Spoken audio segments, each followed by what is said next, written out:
اعوذ باللہ من الشیطان الرجیم، بسم اللہ الرحمن الرحیم۔ السلام علیکم، امید ہے کہ آپ لوگ خیریت سے ہوں گے۔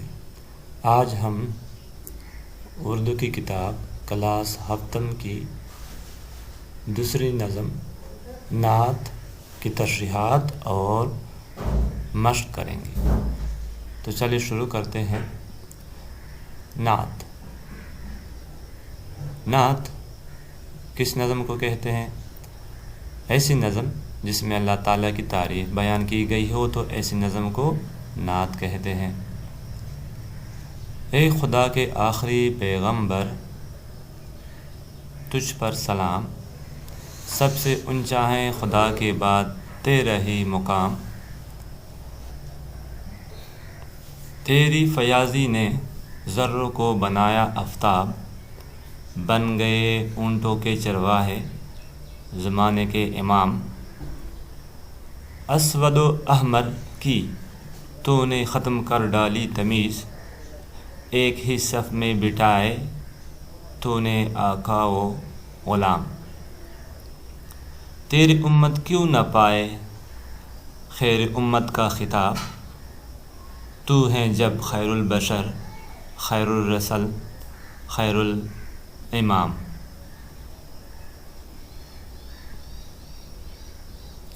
تو جہاں میں ہے خدا کا آخری پیغمبر،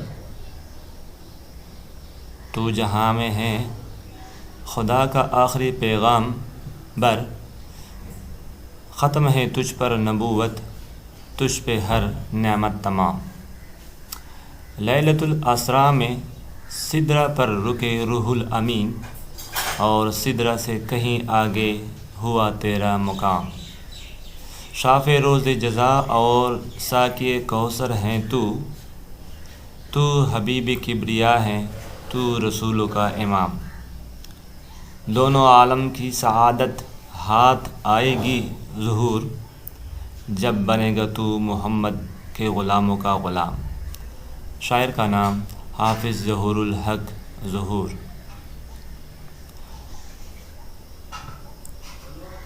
شعر نمبر 1۔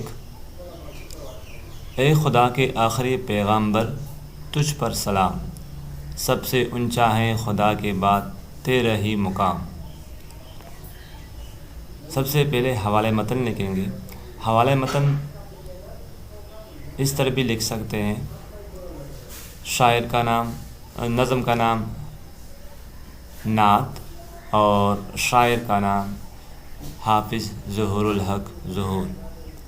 یہ حوالہ متن ہو جائے گا۔ تشریح کچھ اس طرح ہو جائے گی۔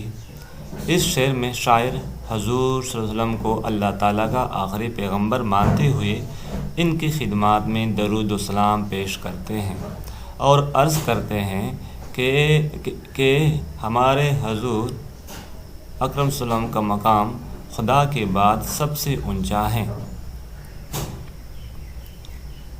اور خدا نے حضور صلی اللہ علیہ وسلم کا مقام سب پیغمبروں سے بھی اوپر رکھا ہے، اور تجھے رحمت للعالمین کا لقب دے کر بھیجا گیا ہے۔ شعر نمبر 2۔ تیری فیاضی نے ذروں کو بنایا آفتاب، بن گئے اونٹوں کے چرواہے زمانے کے امام۔ تشریح۔ اس شعر میں شاعر فرماتے ہیں کہ حضور صلی اللہ علیہ وسلم کی محنت اور سخاوت نے چھوٹے چھوٹے ذروں کو آفتاب بنا دیا۔ یہاں پر ذروں سے مراد عرب کے وہ لوگ جن کو بہت حقیر سمجھا جاتا تھا، آپ نے ان لوگوں کو، ان اونٹوں کے چرواہوں کو زمانے کے امام بنا دیے۔ چرواہوں کو زمانے کے امام بنا دیے۔ حضرت عمر رضی اللہ تعالیٰ عنہ نے اسلام قبول کرنے سے پہلے اونٹ چرایا کرتے تھے، اور آپ رضی اللہ تعالیٰ عنہ سے اونٹ نہیں سنبھالے جاتے تھے، لیکن اسلام قبول کرنے کے بعد آپ نے اپنے دور حکومت میں سب سے زیادہ فتوحات حاصل کیں، کئی لاکھ مربع میل اور لاکھوں انسانوں پر اسلامی حکومت قائم کر دی۔ شعر نمبر 3۔ اسود و احمد کی تو نے ختم کر ڈالی تمیز، ایک ہی صف میں بٹھائے تو نے آقا و غلام۔ تشریح: اسود و احمد سے مراد کالا اور سرخ رنگ۔ شاعر کا مطلب ہے کہ آپ نے ہر قسم کے رنگ و نسل اور قوم و برادری کے امتیاز کو ختم کر ڈالا۔ آپ نے ہمیشہ مساوات کا درس دیا۔ آپ نے فرمایا کہ کسی عربی کو عجمی پر اور کسی عجمی کو عربی پر کوئی فضیلت حاصل نہیں۔ فضیلت کا معیار صرف اور صرف تقویٰ ہے۔ آقا اور غلام سب برابر ہیں۔ شعر نمبر 4۔ تیری امت کیوں نہ پائے خیر امت کا خطاب، تو ہے جب خیر البشر خیر الرسل خیر الانام۔ تشریح: شاعر فرماتے ہیں کہ تیری امت تمام امتوں سے افضل کیوں نہ ہو، کیونکہ ان کا پیغمبر بھی تمام انسانوں سے، تمام رسولوں سے اونچا مقام رکھتا تھا، یہاں تک کہ تمام مخلوقات پر ان کو فضیلت حاصل تھی۔ شاعر فرماتے ہیں کہ جب آپ میں اتنی خوبیاں تھیں تو تیری امت میں کیوں نہ ہوگی، تیری امت بھی تمام امتوں سے افضل ہے۔ شعر نمبر 5۔ تو جہاں میں ہے آخری پیغامبر، ختم ہے تجھ پر ہر نعمت تمام۔ تشریح: شاعر فرماتے ہیں کہ تخت عرش پر سب سے پہلے آپ ﷺ کا نام لکھا ہوا تھا کہ تیرا ظہور اس دنیا میں ہوگا، کیونکہ تیری ہی وجود کی بدولت یہ دنیا قائم ہوئی تھی۔ آپ ﷺ نے اللہ تعالیٰ کا پیغام دنیا کے کونے کونے تک ایسا پہنچایا کہ پھر کسی دوسرے نبی کی ضرورت پیش نہیں آئی، اور پھر اللہ تعالیٰ نے آپ ﷺ کے بعد نبوت کے دروازے بند کر دیے۔ شعر نمبر 6۔ لیلۃ الاسریٰ میں سدرہ پر رکے روح الامین، اور سدرہ سے کہیں آگے ہوا تیرا مقام۔ تشریح: شاعر معراج کا واقعہ بیان کرتے ہوئے فرماتے ہیں کہ آپ ﷺ کا مقام لیلۃ الاسریٰ سے بھی کافی آگے تھا، کیونکہ جبرائیل امین کو لیلۃ الاسریٰ کے مقام سے آگے جانے کی اجازت نہیں تھی، لیکن آپ ﷺ ان سے بھی آگے سدرۃ المنتہیٰ تک گئے، اور پھر آپ ﷺ نے اللہ تعالیٰ سے ملاقات کی، جو کہ کسی دوسرے نبی کو یہ شرف حاصل نہیں ہے۔ شعر نمبر 7۔ شافع روز جزا اور ساقی کوثر ہیں تو حبیب کبریا ہیں، تو رسولوں کا امام۔ اس شعر میں شاعر فرماتے ہیں کہ ہمارا یہ ایمان اور عقیدہ ہے کہ قیامت کے دن آپ ﷺ اپنی امت کی شفاعت کرے گا، کیونکہ آپ کو اپنی امت بہت عزیز ہیں اور آپ انہیں کبھی مشکل میں نہیں چھوڑتے۔ آپ ﷺ اپنی امت کو حوض کوثر پلائیں گے۔ قیامت کے دن آپ ﷺ سب اماموں کے امام ہوں گے، کیونکہ آپ صلی اللہ علیہ وسلم اللہ تعالیٰ کے حبیب ہیں۔ دونوں علم کی سعادت ہاتھ آئے گی ظہور، جب بنے گا تو محمد کے غلاموں کا غلام۔ یہاں پر کریکشن ذرا کریں۔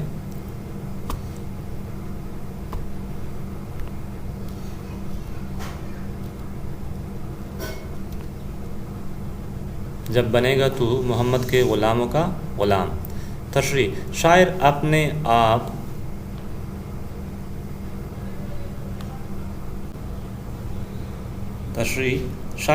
آپ کی طرف اشارہ کرتے ہوئے فرماتے ہیں کہ اے ظہور، تیری دونوں جہاں سنور جائیں گے اگر تو آپ صلی اللہ علیہ وسلم کے احکامات کی پیروی کرو گے اور ان کے پیروکار کی پیروی کرو گے، ان کے غلاموں کے غلام بنو گے، تو تجھے دونوں جہاں کی راحتیں میسر ہوں گی۔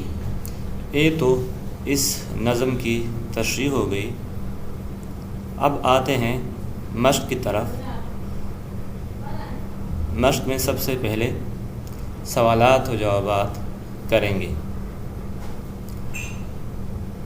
ہیڈنگ دے دیں، مشق کی سوالات و جوابات۔ سوال نمبر 1، آپ صلی اللہ علیہ وسلم کی آمد سے خصوصاً عرب معاشرے میں کیا تبدیلی آئی؟ جواب: آپ وسلم کی آمد سے پہلے عرب میں قتل و غارت کا بازار گرم تھا، لوگ بتوں کی پوجا کرتے تھے۔ آپ کی آمد سے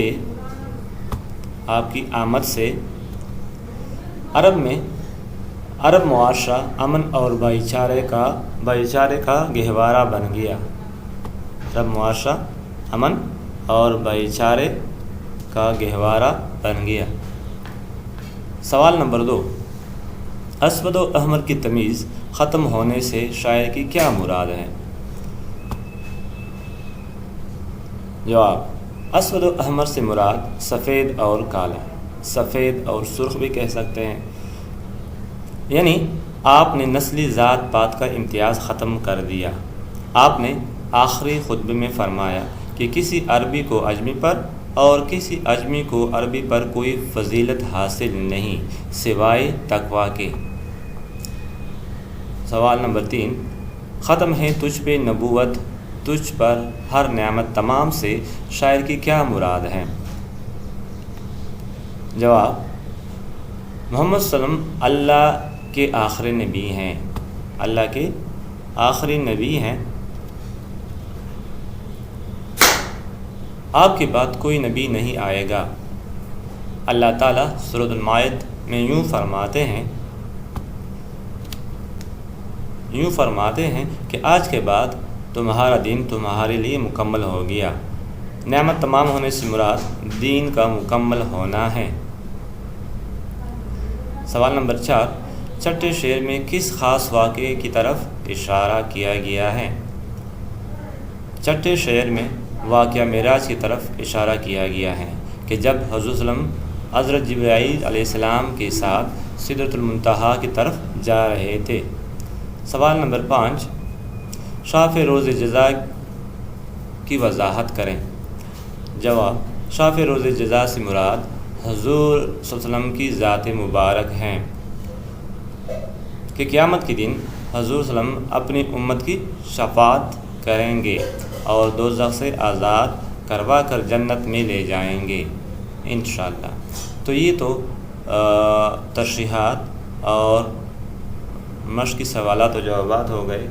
انشاءاللہ نئے سبق کے ساتھ پھر حاضر ہوں گے۔ اللہ حافظ۔